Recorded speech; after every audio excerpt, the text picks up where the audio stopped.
some of their power if they let Quebec take on the single tax return. That's the problem. They don't want to lose any of their power. They're just stuck. This is part of history, and I'm going to continue afterwards. And I'm going to continue for at least another 5 minutes, Mr. Speaker. The honourable member for Mégantic-L'Érable will, in fact, have another 5 minutes afterwards. Déclaration des députés, honorable député de la Pointe-Lille. Monsieur le Président. The honourable member for La Pointe-Lille. Mr. Speaker, this month, February, is a time to celebrate Black Quebecers' history.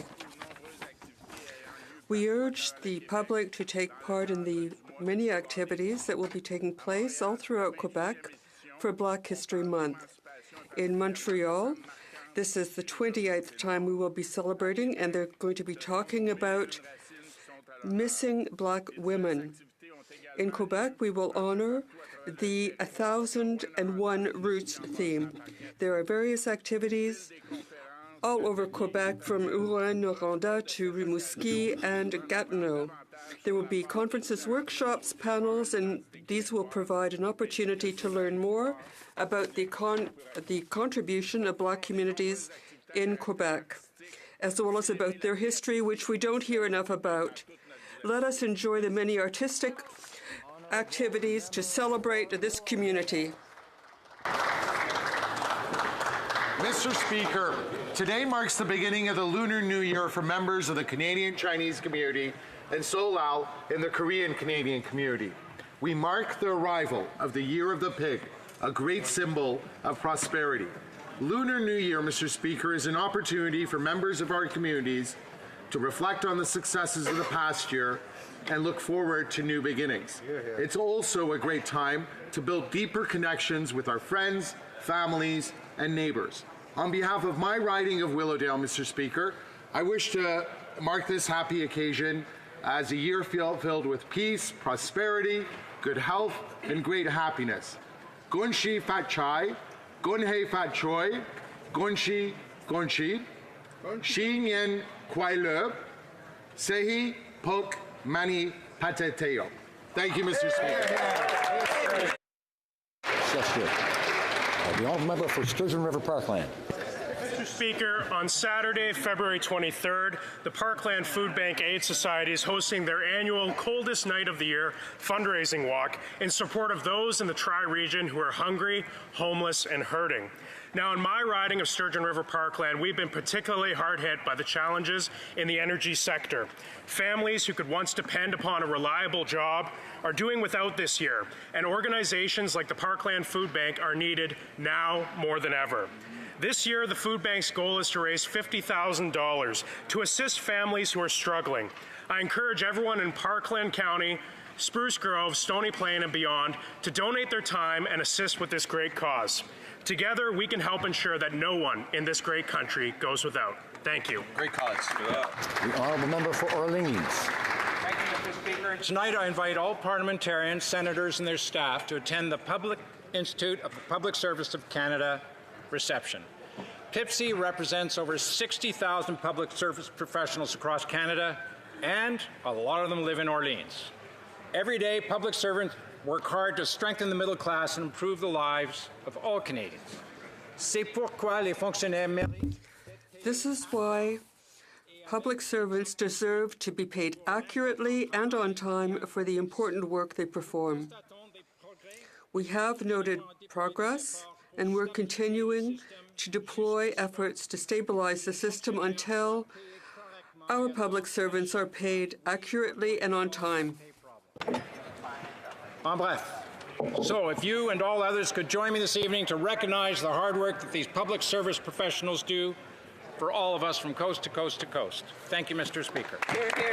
Honourable member for Vancouver East. Today, 1.5 billion people worldwide celebrate the Lunar New Year. Across the country, events are held to ring in the Year of the Pig. This past weekend, I celebrated with the Korean community with food, song, and dance. The Vietnamese community, which is vibrant from Vancouver to Toronto to Montreal, cherishes the values of respect for human rights and the environment, began their celebrations with the honoring of the ancestors. Aside from numerous gala dinners hosted by clan associations, this Sunday, Vancouver's Chinatown will once again be packed with people from all walks of life for the annual Lunar New Year parade. Central to the celebrations are family and friends. As I invite all of Canada to celebrate the Year of the Pig, I also ask the government to eliminate the cap for parents and grandparents sponsorship so that all hard-working Canadians who help build our country can unite with their loved ones. Wishing everyone good health and prosperity in the Year of the Pig. Chúc mừng năm mới,恭喜phát財. L'honorable député de Shefford. The Honourable Member for Shefford. Mr. Speaker, the riding of Shefford is proud to host the greatest winter race event in the world. It's in Valcourt, birthplace of skidooing, that the 37th Skidoo Grand Prix will take place. This event draws hundreds of athletes from all over the world, as well as tens of thousands of skidoo lovers. This tourist attraction has something for the whole family. It's also very important for the economy and generates spin-offs worth more than $6.5 million. And all this is possible because of the extraordinary work of the Valcourt team and its 300 volunteers and the support of its many financial partners. I wish everyone an excellent 37th Grand Prix, and remember, it's Skidoo in my riding. The member for Edmonton West. Please rise today to recognize Kids on Track, an amazing charitable organization in my riding of Edmonton West. Kids on Track is a volunteer-driven grassroots community organization with a passion for offering hope, direction, and support to kids, youth, and parents. Founded by Linda Russo, Kids on Track has a 17-year track period of delivering ministry to urban kids in Edmonton with a focus on at-risk youth and families. Last year, over 1,000 kids, youth, and parents were helped by their programs, including after-school leadership mentoring through their character clubs offered in 14 high-need schools, community family meals and activities, extensive summer programs, and support groups for kids navigating a family breakup. Thank you to Linda, her husband Craig, Director Frank, and all their volunteers. Your service makes Edmonton a better place to live. The Honourable Member for Glengarry Prescott Russell. Mr. Speaker, I'd like to start by recognizing the presence of dairy farmers from my riding and from across Canada who are here today. Canadian dairy farmers work day in and day out to produce safe and high-quality milk for Canadians. J'ai eu l'occasion de visiter de nombreuses fermes. I've had the opportunity to visit many dairy farms in my riding and to see just how hard these people work. This sector contributes enormously to our rural economy, and we're lucky to have them in Glengarry Prescott Russell. Dairy products are highly nutritious, and I encourage all Canadians to check for the little blue cow logo. Is to look for this blue cow. Merci aux producteurs laitiers du Canada. Many thanks to the dairy farmers of Ontario for their extraordinary work, and I'm sure that all MPs will want to meet with them this evening. Honorable député d'Argenteuil, la Petite Nation. The Honourable Member for Argenteuil, la Petite Nation. Mr. Speaker, I'm happy that this evening we will be meeting with a delegation from Abitibi-Témiscamingue on Parliament Hill. A great opportunity to meet with them in this new House of Commons and also to learn about the issues in their region as well as in rural regions overall. I'd like to thank them for the interesting discussions we've had on the various questions that affect the rural regions in Quebec, and I'd also like to thank my colleagues who worked to make this day a success. Our government understands that people who live in the rural regions of Canada have needs different from those in the urban centres. I'd like to thank the Minister for welcoming this delegation from Abitibi-Témiscamingue. Honourable Member for Renfrew, Nipissing, Pembroke. Mr. Speaker, the silent generation has a message to deliver to a Prime Minister who keeps on raising taxes to make their lives more expensive. Generations X, Y, and Z are not interested when he says, I no longer have dealings with the way our family fortune is managed. The fortune his grandfather made off oil and gas. They're not interested in being crammed into state housing when they want to be able to afford to buy their own homes. They do not want to subsidize someone else's environmentalism in California or China when municipalities in Canada dump raw sewage into our lakes and rivers. Canadians are offended by the double standard of the Prime Minister groping a female in public and refusing to be honest about it. It's time the Prime Minister come clean, tell the truth, and let Canadians know how much he's going to hike the carbon tax by. Honorable Député de Montarville. The Honourable Member for Montarville. Mr. Speaker, the future seems uncertain when we haven't learned the lessons of history. And this is the mission that Mr. Éric Chassé took on. He lives in Saint-Hubert in my riding and is a history professor at the international school called Lucille Teasdale. He won the Governor General's History Prize, and he was able to inspire his students with a love of history, the sciences, sociology, the plastic arts, and all this through a project based on the historic buildings of New France. Mr. Chassé has every reason to be proud of this prestigious prize. I'd also like to recognize his wife, who has been with him on this adventure, and his students, who have had the extraordinary luck to benefit from his teaching. Or the Lunar New Year. In my riding of Scarborough Agincourt, we celebrate Lunar New Year with many diverse communities. Lunar New Year is more than just a celebration for Asian communities. It is now celebrated widely across Canada. Everyone can enjoy the festive events, appreciate the New Year foods, and get together with friends and family. According to one legend, the pig was the last to arrive at the zodiac table, but the pig persisted in its efforts to arrive. Those born under this sign are both diligent and generous. As we welcome the Year of the Pig, I would like to wish all Canadians a year filled with happiness, prosperity, and longevity. Chok mang nam moi, sahe bok mane padaseo, santi jankang, wan shi ru yi, gong hei fa choi.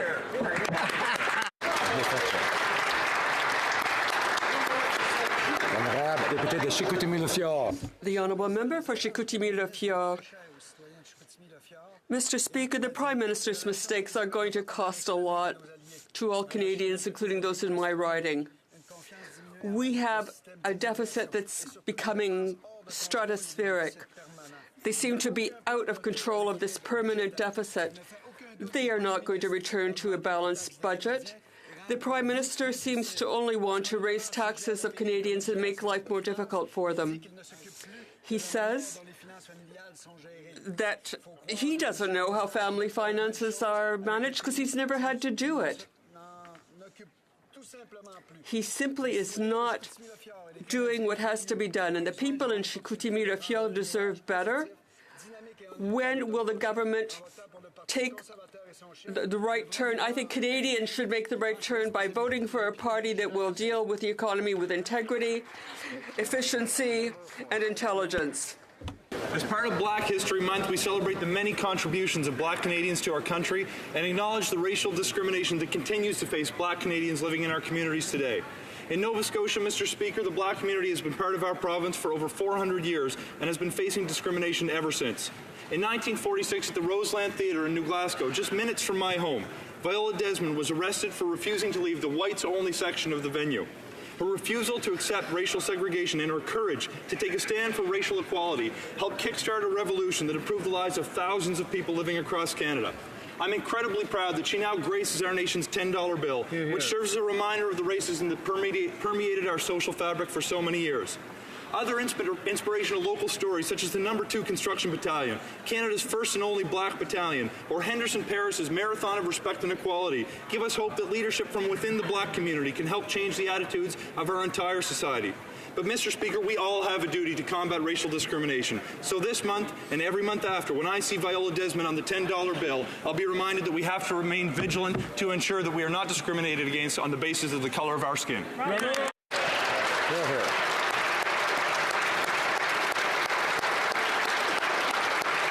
Honourable member for Kootenay, Columbia. I want to share with you today the life of an amazing man. Bud Abbott was born on January 26, 1921. During his life, he was a British fighter pilot during World War II, a family man to his wife Linda, his children Louise, Christopher, Becky, and Greg, and to his grandchildren and great-grandchildren.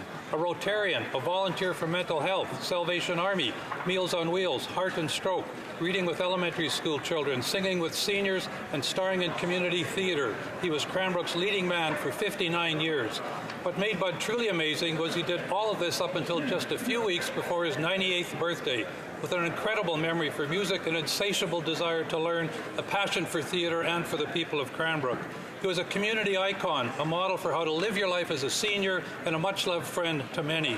Bud died on January 30th. The city of Cranbrook, my riding of Kootenay, Columbia, and indeed all of Canada has lost an amazing man.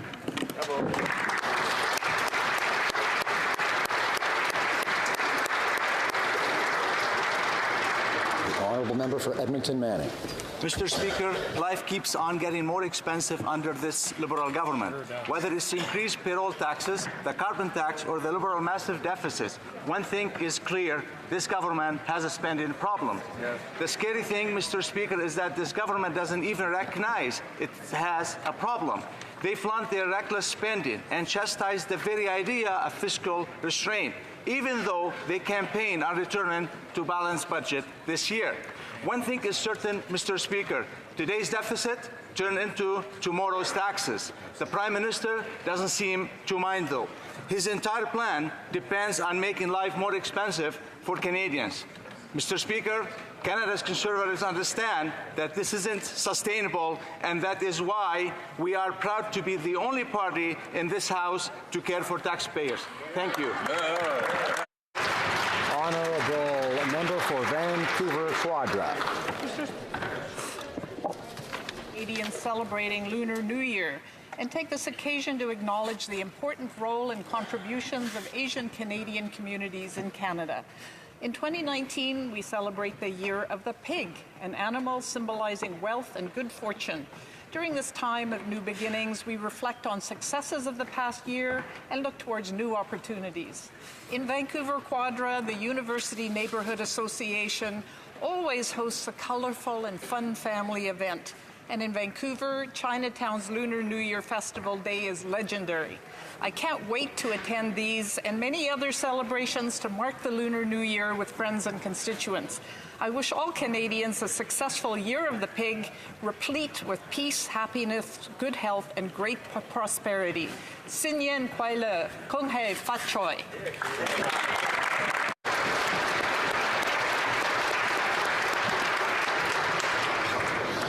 Questions orales, oral questions. L'honorable député. The Honourable Member for Richmond, Arthabaska. Mr. Speaker, 2 weeks ago, the Prime Minister met with the Quebec Premier and they had a discussion together.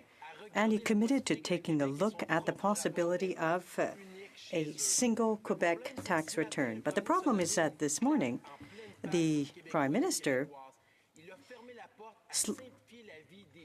closed the door completely on the idea of preparing a single tax form.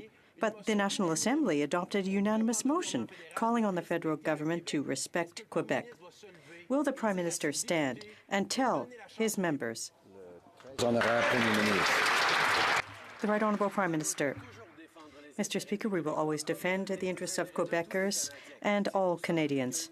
That is why we are here to defend jobs. The 5,500 jobs in Shawinigan and Jonquière, people working for the CRA. We've invested in a new building in Shawinigan, and we will always seek to defend jobs for Quebecers and ensuring that we're doing good things for all of Canada. The Honourable Member for Richmond, Arthabaska. Mr. Speaker, no one's talking about job losses. What we're talking is about the two tax returns that have to be filled out in Quebec. A single tax return would make lives for Quebecers easier, cut red tape, eliminate duplication, respond to a formal unanimous request from the Quebec National Assembly. They need to just stop this fear campaign. All we're asking for the Prime Minister to do is to enable Quebecers to have a single tax return like everywhere else in the country. Will the Prime Minister accept this request from Quebec, yes or no? The Right Honourable Prime Minister. I always work with the government of Quebec. We are looking to simplify the return. However, we must bear in mind that the Conservatives are proposing the elimination of 5,500 people working for the CRA in Quebec. Of course, if there is no longer any work to do in Quebec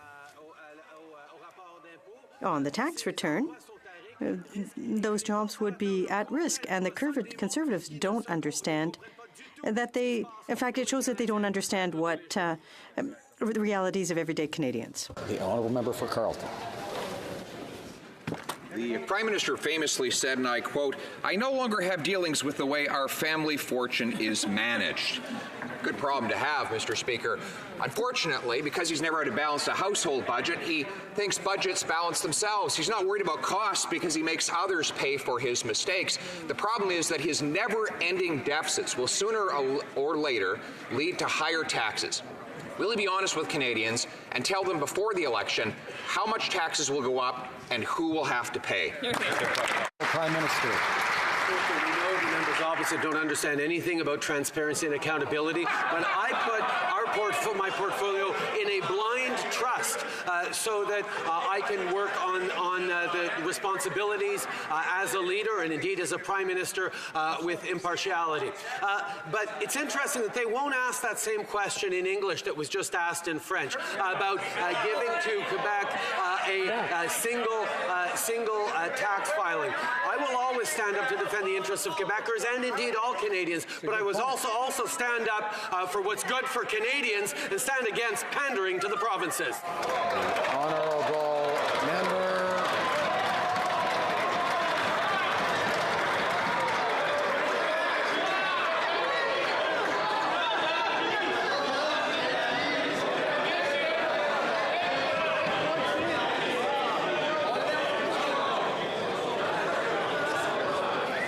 Order. The honourable member for Carleton. Blind trust. What the Prime Minister is asking of taxpayers is that they blindly trust him, that he can spend a great fortune, amass enormous debts, set on track permanent and growing deficits, and trust that no one will ever have to pay for it. Canadians do not have inherited family fortunes. They know that budgets don't balance themselves. Right. Will he tell them the real cost that his taxes will impose on everyday Canadians after the election? Prime Minister. For 10 years, Mr. Speaker, the member opposite and the Conservative government under Mr. Harper kept giving tax breaks and benefits to the wealthiest Canadians in the hopes that that would lead to growth and opportunity for all Canadians. Well, it didn't. It failed miserably because under Stephen Harper, Canada had the worst growth record since the Great Depression. We made a different choice to lower taxes for the middle class, to invest in folks who needed our help with things like the Canada Child Benefit, the Guaranteed Income Supplement increase for seniors, the Canada Workers Benefit. These are the things that have made a difference. Member for Carleton. Well, isn't it funny to listen to a trust fund baby lecturing Canadians about being too rich? That's right. He says that people who take the bus are too rich and therefore should lose their transit tax credit. Soccer moms and hockey dads, Prime Minister says they're too rich, so he takes away their children's fitness tax credit. At the same time, he forces these same working class families to pay for his taxpayer-funded nannies. Will he put aside the hypocritical class warfare and tell us the true cost of his tax increases that he would bring in if he got reelected? The Honourable Prime Minister. Mr. Speaker, we see proof that the Conservatives simply don't understand that low-income families don't benefit from tax breaks because they don't pay taxes. We have moved forward on investing directly in low and middle-income families with the Canada Child Benefit that will actually directly benefit them. We have lifted hundreds of thousands. I'd ask the Honourable Opposition House Leader, and others, order. To come to order and not to be yelling when someone else has the floor. Order. The Right Honourable Prime Minister has the floor. For a few seconds. Mr. Speaker, non-refundable tax breaks do not benefit low-income families. That is why we changed their way of sending tax breaks to millionaire families and instead give the money directly to the families who needed it. The Honourable Member Rimouski-Nejet-Témiscouata Basque. Mr. Speaker, Canada is the only country with universal health care without universal pharmacare. All studies on the subject that universality is a way to go. The Liberals, again, signaled left, turned right, and dangled the possibility of a universal pharmacare system. They never had the intention to do anything to negatively affect the pharmaceutical lobby or the insurance lobby. Ultimately, the Minister of Finance will get what he wanted from the outset, a kind of patchwork system, a public-private one that's a bureaucratic nightmare that won't reduce costs. Why have the Liberals once again bowed to the wishes of their friends on Bay Street? The Honourable Prime Minister. Mr. Speaker, Canadians are proud of our system, but many people are paying too much for their medication. No one should have to make a choice between filling a prescription or eating. In 2018, we set up the Advisory Council for the implementation of a national pharmacare system. It is a group of experts consulting Canadians, evaluating options, and we are eager to see their final report. It will give us an approach for the best way to implement a pharmacare system and to make prescriptions more affordable for all. The Honourable Member. Well, we want pharmacare that actually resembles pharmacare. Now, I'd like to point out to the Liberals the motion that they adopted at their Congress in 2016. It said the Liberal Party of Canada officially supports a universal pharmacare program as a policy priority. Now, the situation is currently very alarming. Canadians aren't buying the prescription drugs they need because they can't afford them. 1 people out of 5 don't take their medication because of the exorbitant costs. It's clear that the Liberals took a stand to protect pharmaceutical companies and insurance companies, disregarding their own motion. Why aren't they? The Right Honourable Prime Minister. Once again, the NDP is inventing things and fear-mongering. We are awaiting the report from the Council of Experts, the Advisory Committee, on the best way to proceed. They have reached the conclusion that in the NDP that we need to make Canadians afraid. We are focusing on lowering costs for prescriptions. We know that this is something very important. We are going to deliver on this while the NDP continues to simply talk. Kingsway. Now, Mr. Speaker, the NDP invented Medicare, and now we're inventing pharmacare. So the vast majority of Canadians believe pharmacare should be a seamless extension of our existing healthcare system. Everybody that has studied this issue has come to the same conclusion. Yet, we just learned the Liberals plan to adopt a patchwork, fill-the-gaps approach. Funny, that's exactly what the drug and insurance companies want. No. Instead of caving into corporate interests, why won't the Liberals stand up for lower costs and better coverage for Canadians? The Right Honourable Prime Minister. Canadians are rightly proud of our national health care system. However, many people pay too much for prescription drugs, and nobody should have to choose between prescriptions and food. Budget 2018 created an advisory council on the implementation of national pharmacare. They are consulting with Canadians and assessing the different options. We look forward to the final report, which has not been released yet, despite the NDP's musings, because it will guide us on the best way forward on national pharmacare and making prescription drugs more affordable. For Vancouver Kingsway. Mr. Speaker, it's the Finance Minister's musings that Canadians are worried about. Now, the Liberals are protecting profits, not patience. And the reason we need a comprehensive, universal, and public system is because we will not achieve the results we want without it. A public system provides purchasing power, streamlined administration, and value for money. This is why Canada pays less than the U.S. does for Medicare, and it will do the same for pharmacare. So why are the Liberals intent on copying the U.S.-style private patchwork system that costs more and delivers less? Prime Minister. Again, Mr. Speaker, we see the NDP grasping at straws, inventing theories and conspiracies, and trying to scare Canadians. We take very seriously the responsibility to move forward in ways that make medication more affordable for Canadians. That's why we tasked a panel of experts to look into it, to make recommendations, to come back with a solid plan for us, and we look forward to hearing what they have to say. We're not going to jump to conclusions like the NDP is doing. The Honourable Member for Louis Saint-Laurent. Almost 4 years ago, day to day, the Prime Minister seized the planet with a new economic theory. He said budgets balance themselves. Now, no one has repeated that seriously because everyone knows it's ridiculous. But now, the Prime Minister has just said something surprising for millions of Canadians. Modest income Canadians don't pay taxes. Oh, really? They don't pay the GST? Now, if the Prime Minister could stand up, perhaps he would reiterate to Canadians, low-income Canadians, that they aren't paying any taxes. Right Honourable Prime Minister. The Honourable Minister of Finance. The good news for low-income Canadians is that they pay lower taxes. We cut taxes. Once again, we added more money for the Canada Child Benefit, and that helps low-income Canadians, that helps the middle class. That means that we are in a good situation, a better situation with our policies, because this way, families are better off. This is good for the economy, and it's good for Canadian families. The Honourable Member.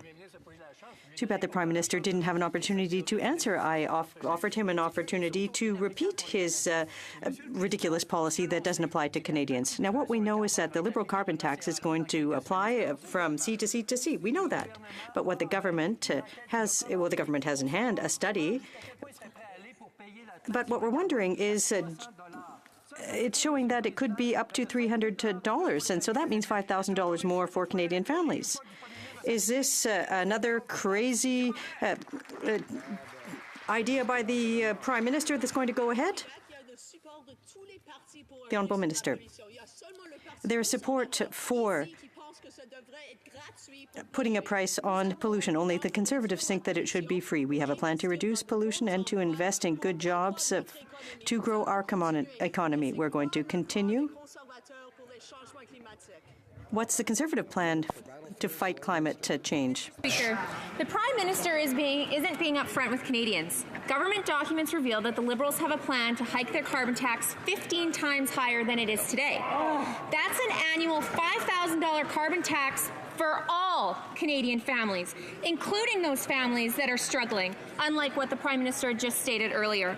Well, that may be peanuts for the Prime Minister, who inherited a great family fortune. The average Canadian cannot afford it. Why is the Prime Minister covering up the actual cost of his carbon tax until after the election? The Minister of Environment. Directly to Canadians. We're putting a price on pollution and we're giving all the money back. The party opposite knows that. They like spreading misinformation. So for a family of 4 in Ontario, we have a price on pollution and a family will receive $307. That is more than 8 out of 10 families pay. They can save more money if they invest in energy efficiency. The party opposite has no plan for the environment, no plan for the economy. The Honourable Member for Calgary-Shepherd. The government doesn't have an environmental plan. It has a carbon tax plan, a plan that will see taxes rise on all families, including low-income families. Government documents show that the Prime Minister's carbon tax will be 15 times higher than the Liberals now admit, but only after the next election. The Prime Minister wants to cover up the true cost of this carbon tax till after election, but Canadians want an answer now. Why is the Prime Minister forcing struggling families to pay for his mistakes with this punishing new tax? Environment. Once again, plan to talk to Canadians and to counter the misinformation that the Conservative Party continues doing. They do not seem to believe that climate change is real, that it's having a real impact. Let me be clear that where there is a price on pollution, where it is a federal price, we are returning the revenue so families will have more money in the pockets. You can take action on climate change and make life affordable and create good jobs. Unfortunately, the Conservative parties don't know that the environment and the economy go hand in hand. Member for Renfrew, Nipissing, Pembroke. Mr. Speaker, the Prime Minister has said he, quote, no longer has dealings with the way his family fortune is managed. But struggling Canadians don't have family fortunes and do have to manage their finances, and they know they cannot afford a carbon tax. Secret government documents reveal that taxes will soar after the next election, costing taxpayers up to $5,000 extra per year.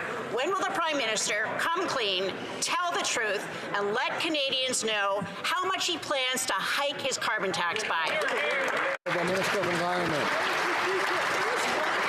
House of Commons who voted against the Paris Agreement, who voted against climate action. It was the member who just asked the question right now. I don't. Maybe other parents, maybe other members of the party don't support it anymore because they're clapping. But guess what? We're all in this together. We need to take serious climate action. We owe it to our kids and grandkids. We also have a huge economic opportunity. We're going to make life affordable, and we're also going to take action for our kids and grandkids. The member for Lethbridge. The reality is, this has nothing to do with the environment. All it has to do with is simply liberal ignorance. Now, at the end of the day, the Prime Minister says that struggling Canadians don't pay taxes. Mr. Speaker, he could not be more out of touch with every Canadian's reality. Here's the deal. Every single Canadian across this country that works pays payroll taxes, EI, CPP. They pay GST, they pay HST, and now they pay a massive carbon tax imposed by this current government. Mr. Speaker, my question is simple, and I'm hoping that through the ignorance he can answer this question, and that is this. When will he stop punishing everyday hardworking Canadians by imposing more taxes?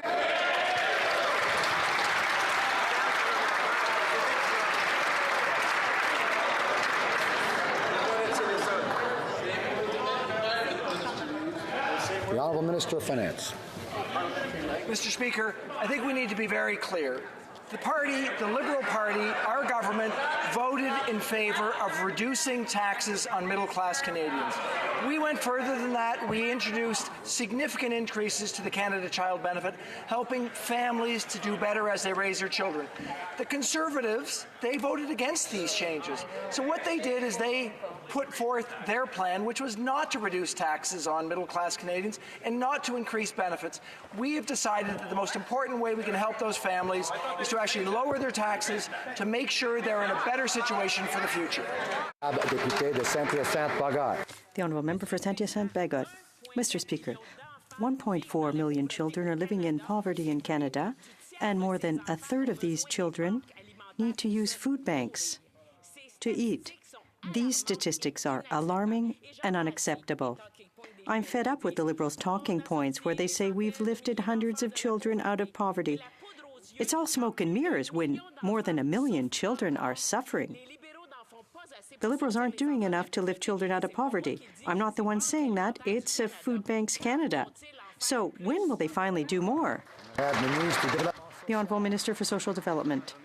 Thank you, Mr. Speaker, and I'd like to thank my colleague opposite for the opportunity to say just how much of a priority it is for our government to help the middle class and those working hard to join it. We have put in place historic measures.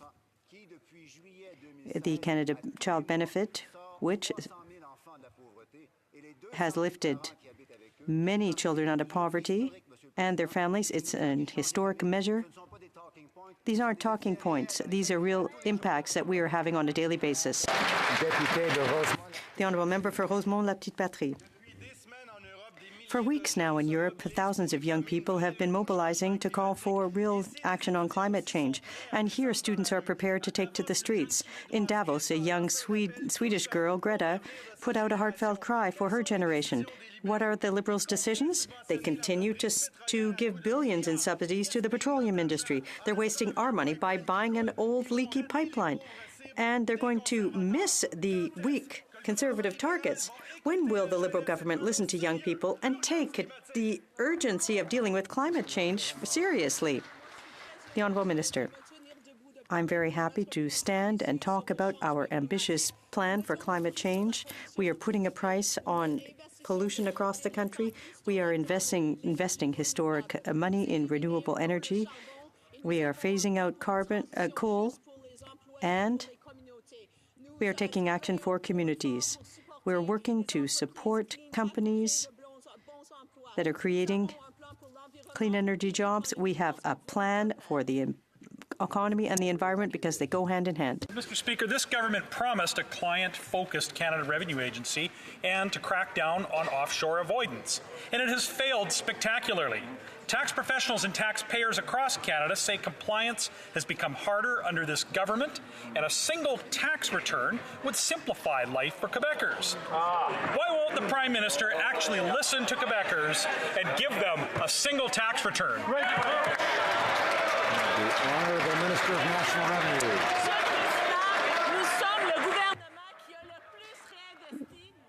We are the government that has invested the most in the CRA to improve services to Quebecers and Canadians. On this side of the House, Mr. Speaker, we have a plan. It's delivering concrete results.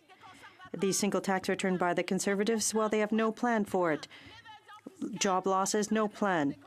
Tax evasion, no plan from the Conservatives. Without thinking about climate change, well, they don't have a plan there either. They haven't produced one in months. No plan. That's the Conservatives' slogan for the 2019 election. The Honourable Member for Mégantic-Lérable. Mr. Speaker, we're asking questions in English and French, and all we are getting are answers in French. That's interesting. The Minister is showing that she's completely disconnected from the reality in Quebec. She said that there are two definitions of income in Canada and between Canada and Quebec, and that's the way they can't proceed. Well, anybody receiving a check doesn't make a distinction between whether it's federal or provincial. So why don't they trust Quebecers to proceed with the single tax return? Mr. Speaker, I'll always respond and say that I will never be afraid of speaking French in this chamber.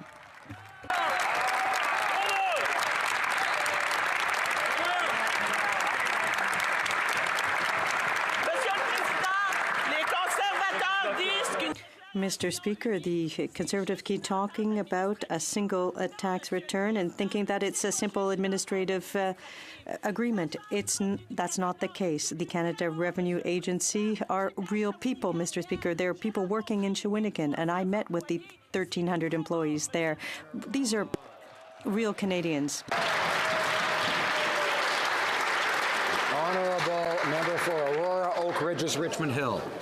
Mr. Speaker, yesterday the U.S. State Department urged its allies to bring home and prosecute its citizens currently held in Syria who committed terrorist acts for ISIS. Although ISIS has been reduced and destabilized in the region, our allies remain concerned that it could re-emerge. The Liberals have been deafening in their silence on how they plan to deal with Canadians who have committed terrorist acts for ISIS. What is this government's plan to bring these terrorists to justice? For public safety. We condemn the horrific and cowardly acts of Daesh and take with the utmost seriousness the threats posed by traveling extremists and returnees. Those who leave Canada to fight for terrorism are utterly reprehensible, and our goal is to arrest, charge, prosecute, and convict. All Five Eyes and G7 allies are working together to help collect and preserve the necessary evidence. Aurora, Oak Ridges, Richmond Hill. But, Mr. Speaker, that's not a plan to take our national security seriously. Last year, the House adopted a Conservative motion calling for a comprehensive strategy to bring Canadians who committed acts of terrorism for ISIS to justice. But the Liberal response was a total failure. The Liberals continue to ignore our allies in the face of this global security threat, making Canadians pay for their mistakes. Why won't this government take this seriously and bring these terrorists to justice? For public safety. Mr. Speaker, wherever the evidence exists, indeed, charges are laid and prosecutions are pursued. I would note that of the very small number of returnees who have come back to Canada from the Syria, Iraq, and Turkish theatre, 4 have already been charged, and at least 3 have been convicted. None were charged or convicted under the previous government. Honourable member for Saskatoon West. Order.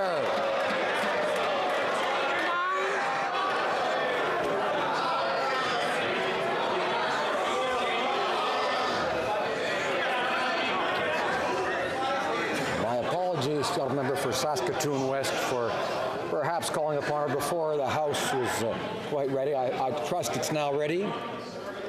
The member for Saskatoon West. Thank you, Mr. Speaker. Today, 9,000 people are homeless in Toronto and many more at risk. 180,000 people are on lists waiting for affordable housing. Prominent activists, artists, and business people are calling this a state of emergency, urging all governments to get to work. The Prime Minister said housing rights are human rights, and I agree. But year after year, the story's the same. Why won't the Liberal government step up, get this right, and give all Canadians a safe, warm place to call home? Minister of Social Development. Thank you, Mr. Speaker. It's always very important for members of this House, although very sad, to hear stories of that sort.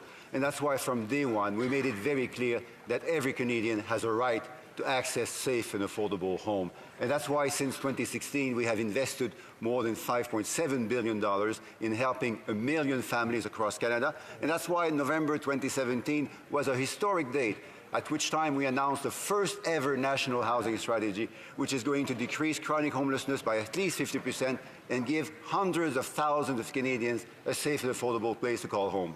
The honourable member for Trois-Rivières.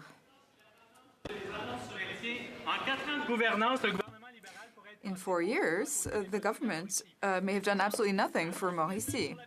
Here's an example. Their study on pyrrhotite, well, results are expected in 2024. Building a new tax centre in Shawinigan? Well, they won't have shovels in the ground before 2022. This government seems unable to address the concerns of my constituents. How much longer will we have to wait before work begins on the high-frequency train? Can we hope that this will happen in the next few years, or will it be realized at a hypothetical date in the future? The Honourable Minister of Infrastructure. I'd like to remind everyone of everything that we've done for the people of Mauricie. Mr. Speaker, one of the first things that we did is to listen to the concerns of the people in Trois-Rivières concerning pyrrhotite. We invested $30 million in the first budget to help the victims of that. So I think it's really not fair for the member to be saying that we're not standing up for his writings. We will continue to invest in the regions of Quebec because we care about those regions. The honourable member for Guelph. Université de Guelph est un chef. Guelph University is a leader in research. Last Monday, our government announced $22.7 million in funding to support 37 research projects under Genome Canada. Can the Minister of Science and Sports tell the House how our support for research continues to help improve the lives of Canadians? The Honourable Minister of Science and Sports. Mr. Speaker, I'd like to thank my colleague for his question and for everything that he does for Guelph. Like these help Canada remain a world leader in research, including genomics research, which has enormous potential to improve Canadians' health, create jobs of the future, and solve some of the challenges faced by our agriculture, energy, and resource sectors. After a decade of funding cuts by the previous government, we are returning science and research to their rightful place. Yes. The Honourable Member for Charlebourg-Haute-Saint-Charles. Mr. Speaker, for 2 years, the Prime Minister has mocked our questions about security. At every opportunity, he accuses us of fear-mongering, but he doesn't realize that our questions are the questions of Canadians. According to media, 41% of the security screening backlog is due to asylum seekers, and these people are already here in Canada.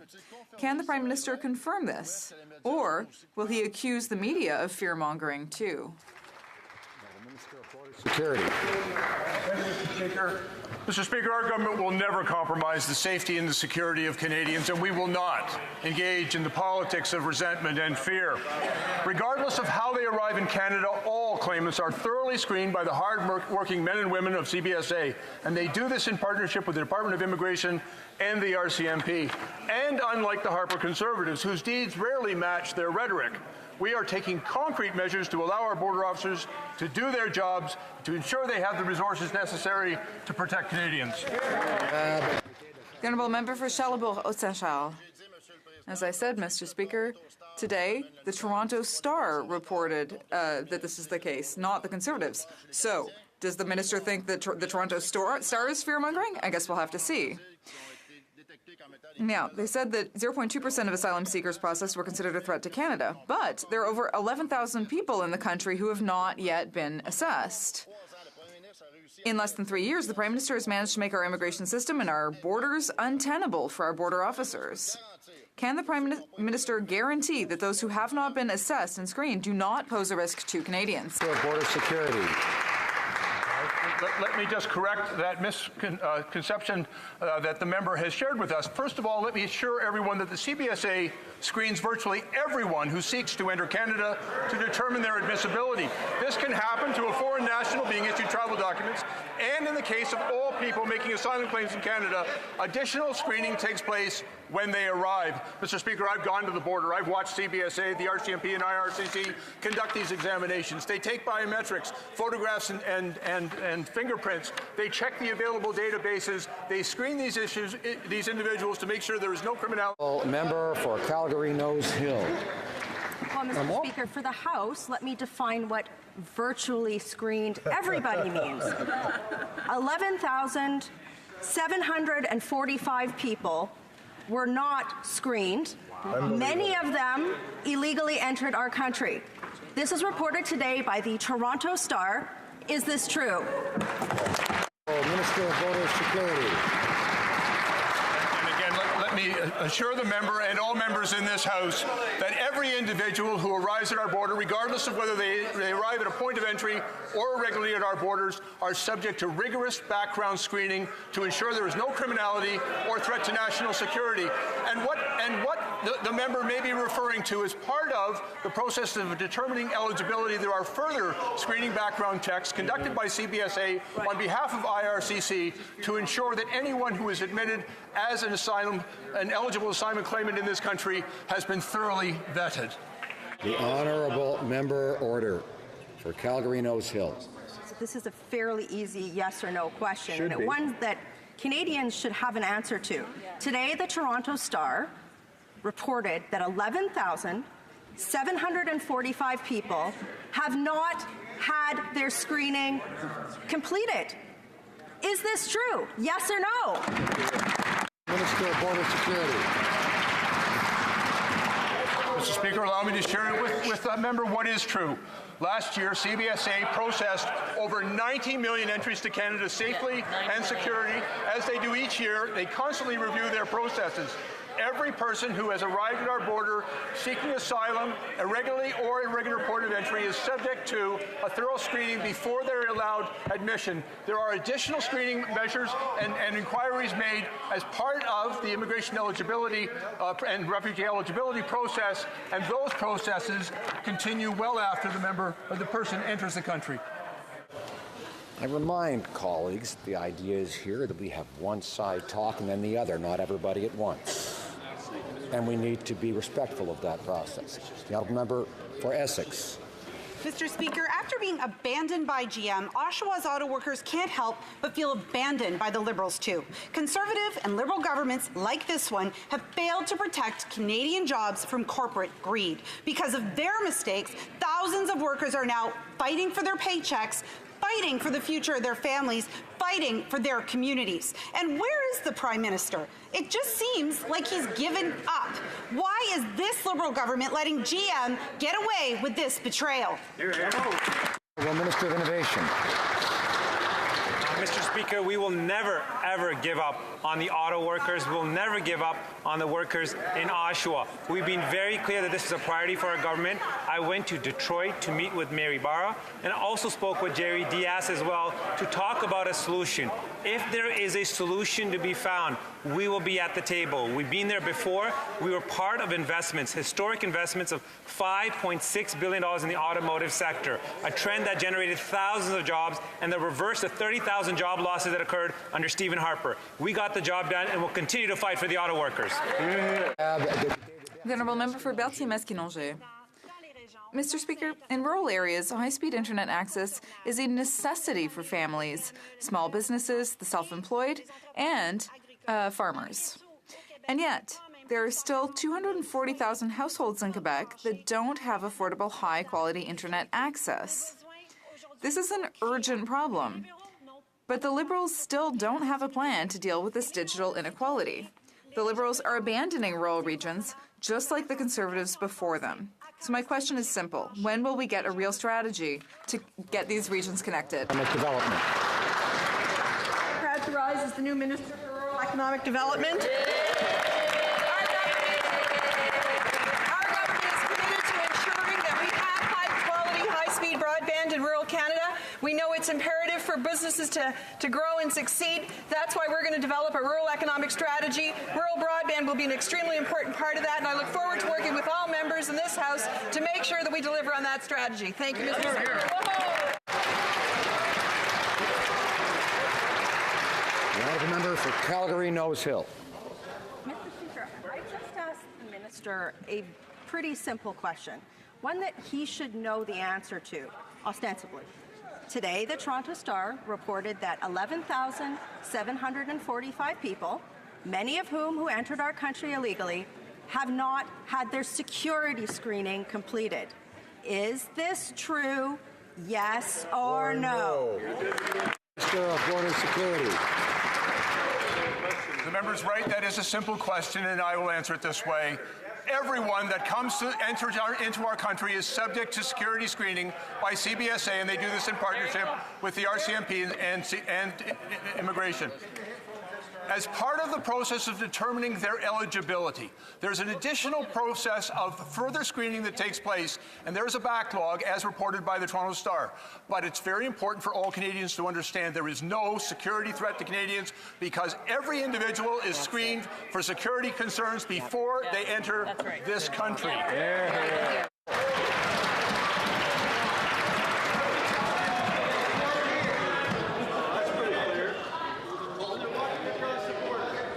Order. Each side has its turn. Come on now. Hold on. Order. The honourable member for Calgary-Nose Hill.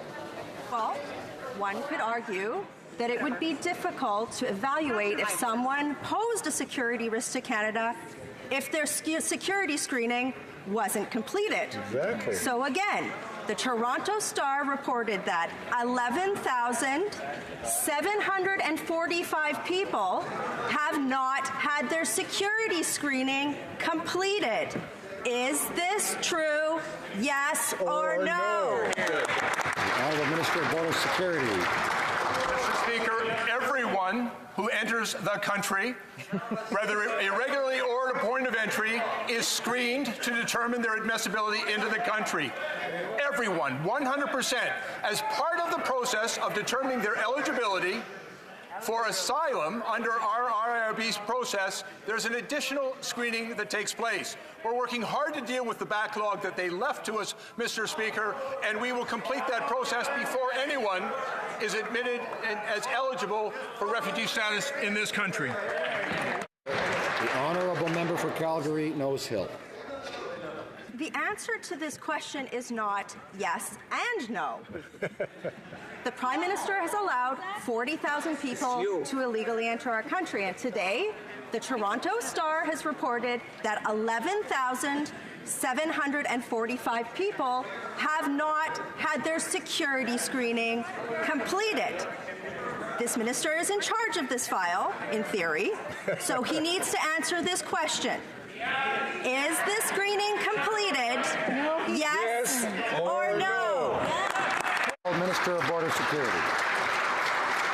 And And with respect to everyone who comes to this country and crosses the border irregularly, they are thoroughly screened before they move forward into the process of determining their eligibility. So the answer to that question is yes. There's an additional concern because there are people, as they move through that process of determining their eligibility, CBSA, working with IRCC, does additional security screening. And that process is backlogged, and we're addressing that backlog by making significant new investments in making those processes more efficient. Mr. Speaker, let me be clear. This is not a security issue. Honourable Member for Laurentides-Labelle. Thank you, Mr. Speaker. High-speed internet access is still one of the biggest social and economic problems in rural Canada. It's the case in my riding and elsewhere. A lot of work has already been done by our government and our team, but there's still a lot to do. Internet access is key for growing businesses, creating good jobs, getting our Canadian products to the global market, and for opportunity in general.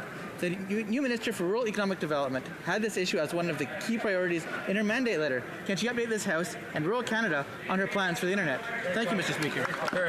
For Rural Economic Development. Thank you, Mr. Speaker. I want to thank my colleague from Laurentides-Labelle for the question. Mr. Speaker, we know that in order to grow the rural economy, we have to have access to high-speed broadband. It's a commitment we've made in the past. We've invested in Connect to Innovate, and but we know we need to do more. That's why we're developing a rural economic strategy. Broadband will be a key piece of that. I look forward to developing that strategy with people in this House as well as with my provincial, municipal, and territorial partners. We will hopefully have a strategy in the next few months. Thank you, Mr. Speaker. Member for Carleton. Well, the Prime Minister's latest justification for raising taxes is this, quote, low-income people don't benefit from tax breaks because they don't pay taxes. Well, Mr. Speaker, everybody who earns more than $12,000 a year, which is way below the poverty line, is eligible to pay income tax. They also pay payroll taxes, gas taxes, and numerous other fees and charges governments apply. That's right. How could he possibly help the poor and working class people when he doesn't even realize that they pay taxes? The Honourable Minister of Finance. We've been really clear since we came into office that we would move forward with policies that would help middle-class Canadians and that would help those that are most struggling to get by. We've taken measures that have had a material impact. The Canada Child Benefit helping 9 out of 10 families. We put in place the Canada Workers Benefit to help people go from not working to work, to enable them to do better. We've put in place additions to the Guaranteed Income Supplement, all working towards ensuring that middle-class Canadians, those Canadians that are trying to get into the middle class, are doing better and better. That's what they've seen under this government, and that's what they'll continue to see. For Cowichan, Malahat, Langford. Mr. Speaker, dairy farmers have repeatedly been used as sacrificial pawns by this Liberal government in international trade negotiations. Through the signing of recent trade deals, the dairy farmers of Canada, who are here in Ottawa today, estimate a total domestic market loss of 18%, which represents $1.3 billion. And the government has still not unveiled the compensation package that was promised. Since the Liberal government has clearly sided with foreign jurisdictions in appeasing their oversupply problems, when will we will see them side with dairy farmers and actually give the compensation package that they were? The Honourable Minister of Agriculture. I want to welcome all the dairy farmers from across Canada to Ottawa today. It's very important that their voice is heard, and our government has heard their voice. And we have defended the supply management system from a strong American attempt to dismantle it. That's why we understand that the supply management system is vital to our financial success. And we will be fully and fairly supporting the supply management sector. That's why we form working groups to make sure that the information came from the supply sector up to the government. Thank you, Mr. Member for Brampton North. Mr. Speaker, 10 years have passed since the end of the war in Sri Lanka. I've heard heart-wrenching stories from the victims of the war. The military continues to occupy land. Many languish in jails under the Prevention of Terrorism Act, and many more have disappeared. The slow progress towards accountability has shaken the confidence of the victims. Can the Minister of Foreign Affairs advise the House of the steps that Canada is taking to hold those responsible to account for the atrocities committed? Sure. Mr. Speaker, I'd like to start by thanking the member for Brampton North for her commitment to this very important issue. Canada has called for a marked acceleration of Sri Lanka's accountability efforts directly at the UN Human Rights Council last March and the Commonwealth meeting last April.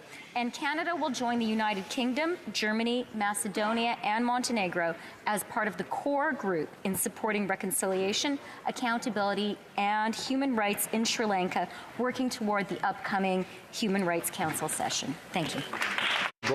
Member for Carleton.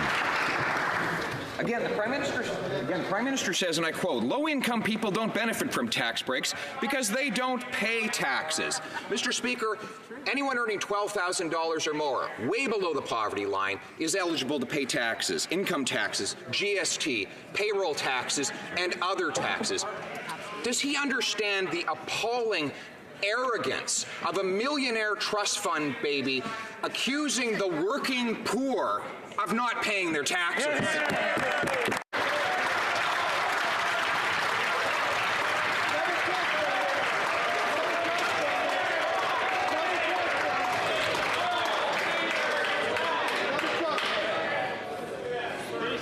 The Honourable Minister of Finance. Order. The positions of the parties in this House have been very clear over the last 3.5 years. Our position has been that we're lowering middle-class taxes. The position of the Conservatives is they voted against that.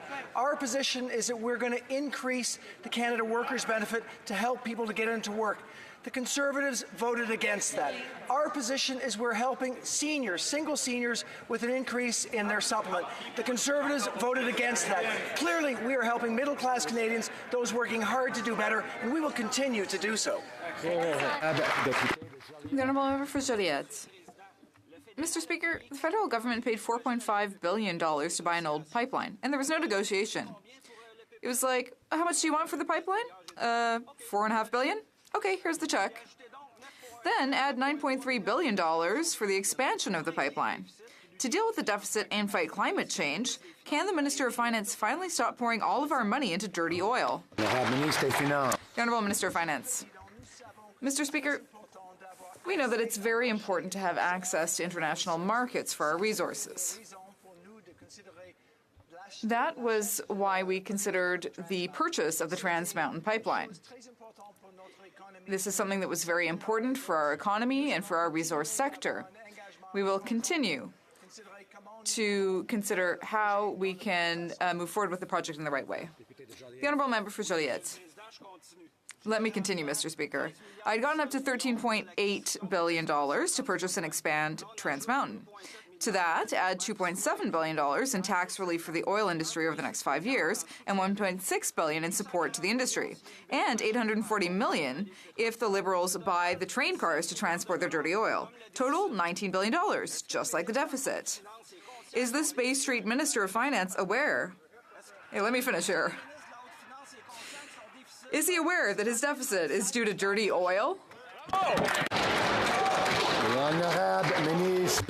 The Honourable Minister of Finance. Mr. Speaker, we know that our resource sector is very important. We know that it's important to have access to international markets. That's why we decided to buy the Trans Mountain Pipeline.